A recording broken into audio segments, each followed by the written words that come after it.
Hello yogis, my name is April and welcome to the Yoga Ranger Studio and welcome to your practice today. Today we're going to be working with the piriformis muscle. That is a particular muscle that helps with external rotation. So taking your knee out to this side, like I'm in right now, would affect the piriformis muscle. And it's a muscle that comes into the very back, lower, and then moves into the top of the bone. So it goes almost crossways across the back of your glutes. And you'd almost be able to sort of feel it if you just stick your finger right sort of in the center of your glute muscle. You might feel sort of a tender spot, and that would be quite often your piriformis. What often happens to a lot of people is that they will have some sciatica or the sciatic nerve get inflamed and feel sort of a stinging, shooting sensation down their leg. And part of that may be that the piriformis muscle itself on one side or both has become inflamed or overworked or overexerted, and it's become really tight, and it may be compressing it, rubbing against the sciatic nerve, or the sciatic nerve for some people may run through the center of the piriformis muscle itself, causing a little bit more of what we call piriformis syndrome. So if you're someone who has had that kind of sore spot, or if you have done myofascial release and you feel really sore in the center of your glutes, this may be a practice you might want to include on a weekly basis to help relieve some of that and reduce some of that tension in that piriformis muscle. Give it a little bit of stretch and position, and kind of keep this area around it too, all the connective tissue and all the muscles around it a little bit more spacious and mobile. So for this practice, you don't need anything. I'm sitting on a blanket, but that is just an option for your comfort. It sometimes feels better to lift yourself up a little bit, but we're just going to start with the bottoms of our feet together, and we're going to start in deer pose. So we're going to take our right leg back behind us. Now you can either take it at an angle where it's at a 90-degree angle with your ankle flexed, or it could be that it's folded over, bringing that front leg in a little bit closer so that it's a little bit closer to the hips, and starting to walk yourself and fold forward. Now you may begin to feel this already in the outside of the hip, or you may feel not a lot. I'm going to turn myself around so you can sort of see what that looks like in that forward fold.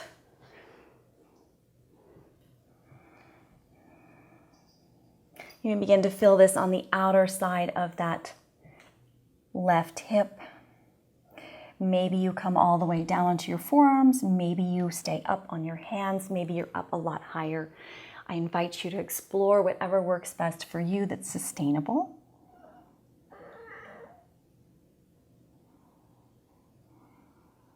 Notice your breath here.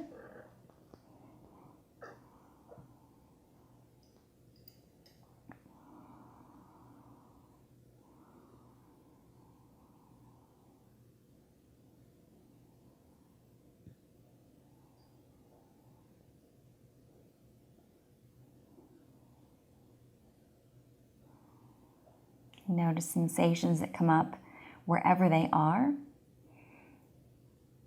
The outer leg, the outer hip, the lower back. Just noticing where you feel this pose the most.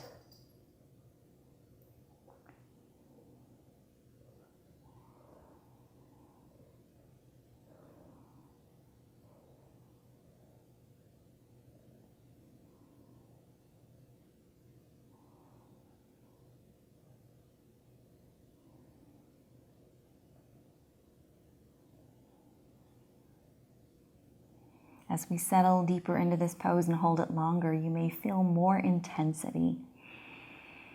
You can take some nice deep inhales through your nose and exhale through your mouth.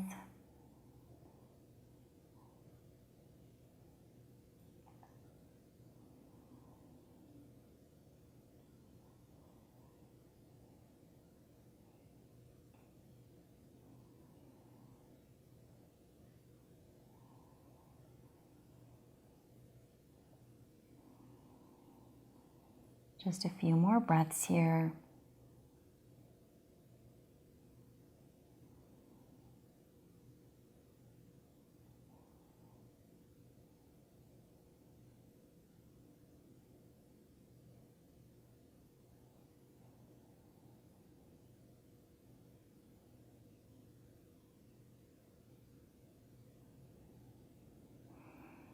Very slowly starting to make your way up.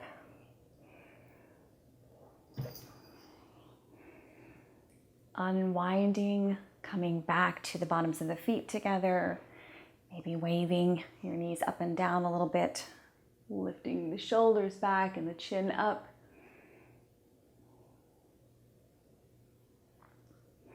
Sometimes it feels really good to come out of a pose. And then moving into our second side. So here we're going to take our left leg back. Once again, you can either have the toes flat or you can have the ankle flexed at a 90-degree angle, bringing that right heel in a little bit closer to the hip. Coming into sort of a close-knit deer pose. And this side may be different. So come into that with the expectation that everything is different. If this hip lifts a little bit off, that's okay too. If that feels weird for you, you can always take a blanket or a block and kind of tuck it underneath there so you feel more stability. Maybe this side you're up a little bit higher. Maybe you're a little bit flatter.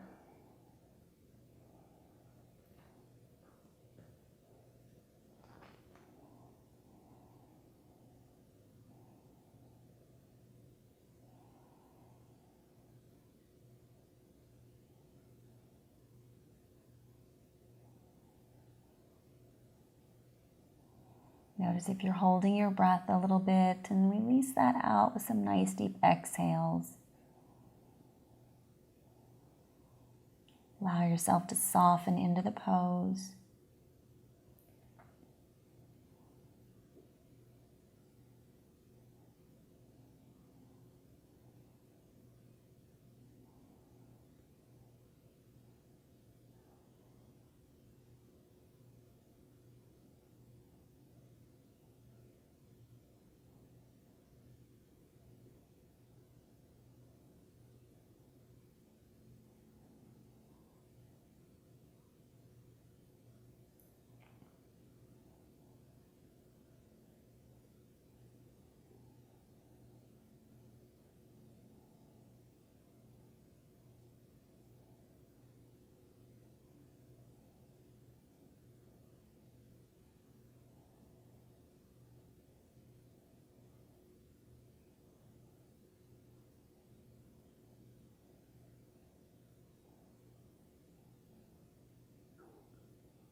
Just a few more breaths.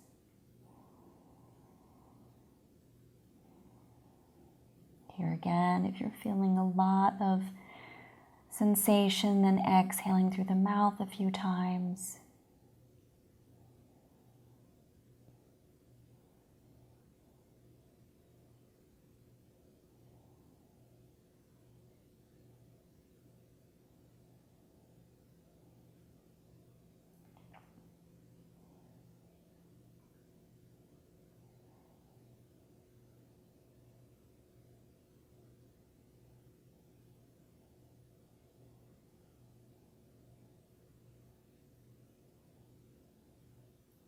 Very gently and slowly starting to walk your hands back up and in, leaning over to the right and taking that left leg back around here again.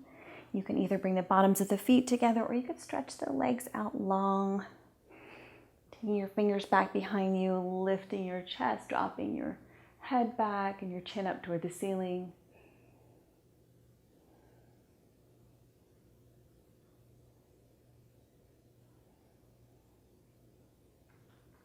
Checking in and noticing sensations that come up after the pose is over. And coming all the way down onto your back.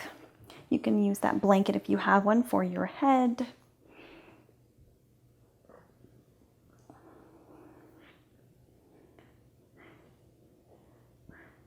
your knees bent, you're going to bring that right ankle to right above the left knee, flexing the toes just a little bit, maybe moving it in a little closer. And then we're going to take a little twist here. So shifting your hips over to the right, you're going to reach for that right foot with your left hand and twist. Now, if your foot comes all the way flat, you can bring it flat. If it doesn't, that's okay too. If that's a lot, you can just release that and let the twist be where it is.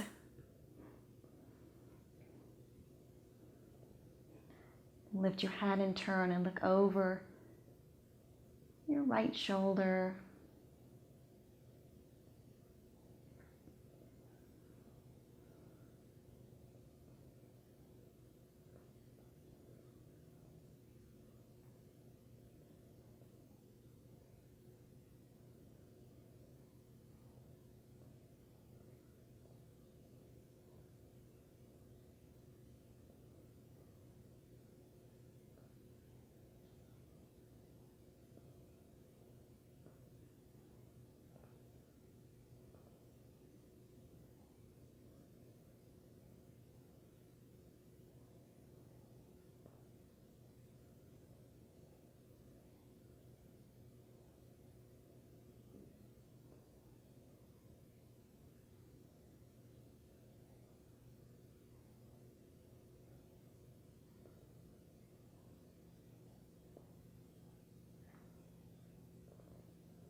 For this last minute, go ahead and just wrap that right leg all the way around that left.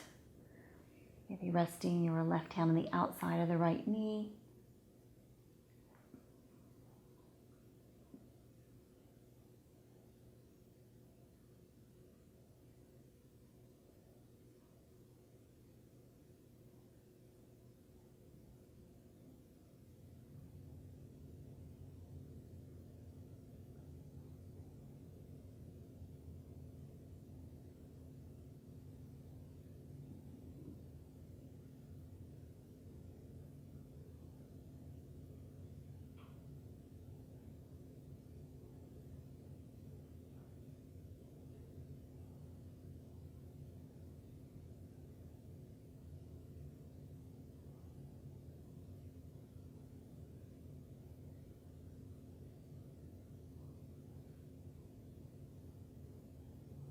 Very slowly turn your head back to center, engage your core, bring your knees back through the middle.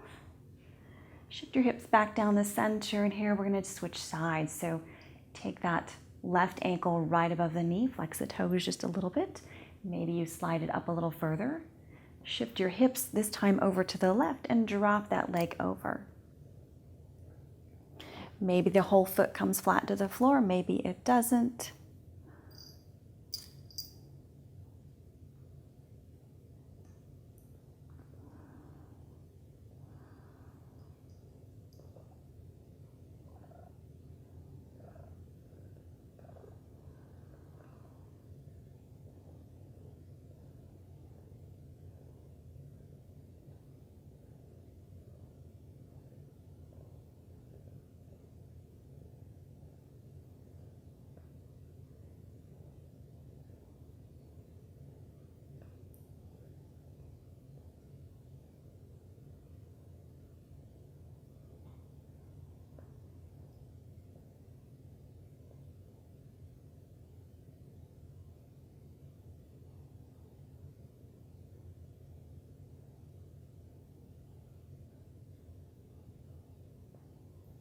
Notice how different this side is from the other side. Any different sensations or mobility? Maybe this side is more challenging or less challenging.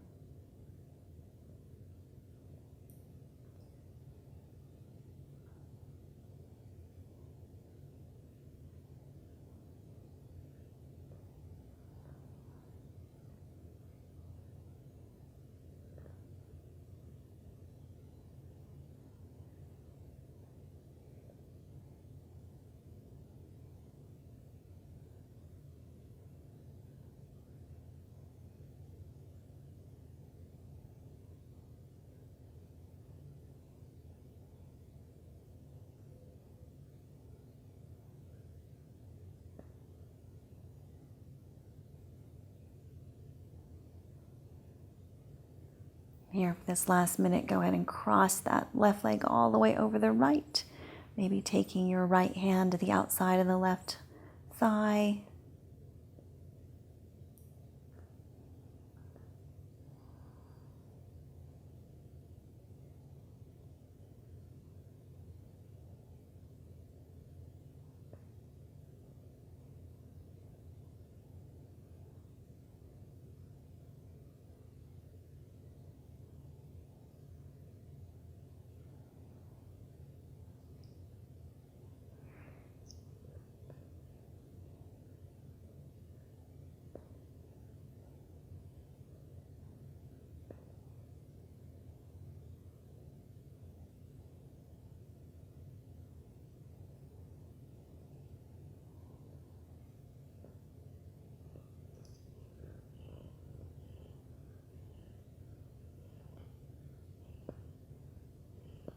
Very gently on your next inhale, come back through center, unwind. Here, bringing your knees into your chest. Maybe circling the knees away from one another in one direction. And then changing directions.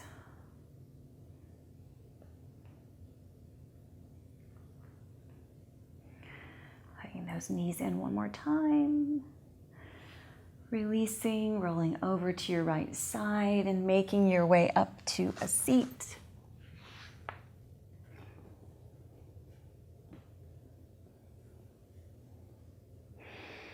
Bring your hands together at heart center. Thank you so much for sharing this practice with me. I hope this helps bring some relief and some space to this area of the piriformis.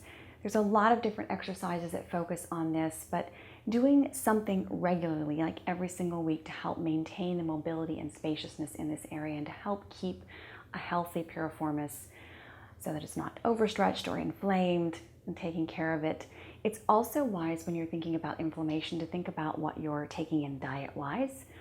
Some people use a blended mixture of ginger, turmeric, and black pepper together in a tablet or pill that you can take that helps reduce inflammation overall, or adding more turmeric and ginger and black pepper to your diet. Turmeric is an anti-inflammatory, and so is ginger, and black pepper helps you assimilate turmeric into your body and use it. These are some things that will help with inflammation overall. Thank you so much for joining me for this practice. Have a great day.